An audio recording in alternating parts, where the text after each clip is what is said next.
Vous envisagez de faire construire votre maison et vous vous demandez s'il vaut mieux acheter le terrain et gérer le projet en nom propre ou via une SCI?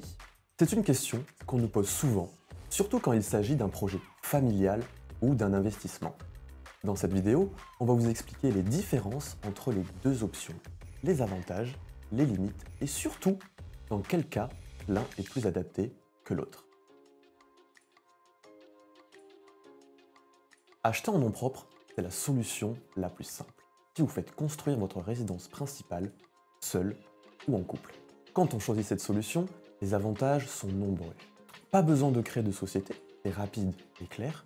Les frais de notaire, souvent, sont plus faibles qu'en SCI. Si vous revendez plus tard, vous êtes exonéré de la plus-value tant que c'est votre résidence principale. Vous pouvez aussi bénéficier du prêt à taux zéro PTZ réservé aux particuliers dans le neuf. Mais cette simplicité a aussi ses limites. En cas de séparation, succession ou héritage, la gestion peut se compliquer. Difficile de faire entrer d'autres personnes dans le projet après coup. Et tout est rattaché à votre patrimoine personnel. La SCI, Société Civile Immobilière, est une structure juridique qui permet d'acheter un bien à plusieurs, en famille ou entre associés. C'est la société qui devient propriétaire du bien. Vous détenez des parts de cette société. Ce montage offre plusieurs avantages intéressants. C'est idéal pour anticiper une succession ou une transmission. On peut transmettre les parts progressivement. Cela permet également de séparer la propriété et l'usage, par exemple louer un membre de la famille. Et les statuts sont personnalisables. Vous définissez les règles et vous nommez un gérant, etc. En revanche, créer une SCI demande un peu plus de travail. Il faut rédiger des statuts, tenir une comptabilité, faire des AG plus formels.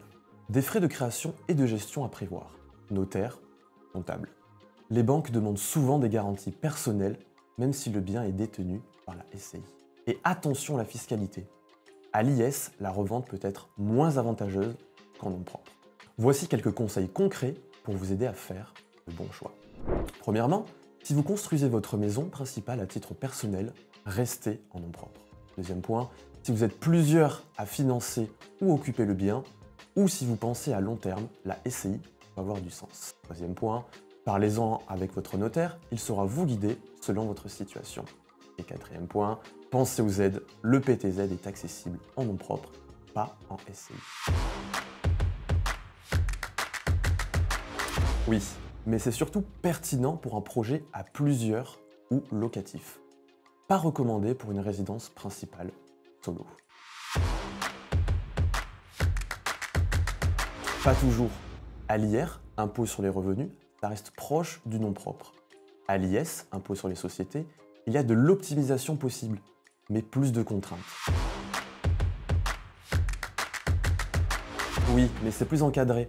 La banque exigera souvent des garanties personnelles des associés. Le montage est un peu plus complexe qu'en nom propre. SCI ou nom propre? Le bon choix dépend de votre projet, de votre entourage et de vos objectifs patrimoniaux. Pour faire construire seul ou en couple, le nom propre reste la voie la plus simple et la plus avantageuse. Pour un projet familial ou long terme, la SCI peut vous offrir plus de flexibilité. Merci d'avoir regardé cette vidéo. Tous les liens sont en commentaire. Pour en savoir plus ou planifier un rendez-vous avec l'un de nos 12 constructeurs, rendez-vous sur notre site homexpo.fr.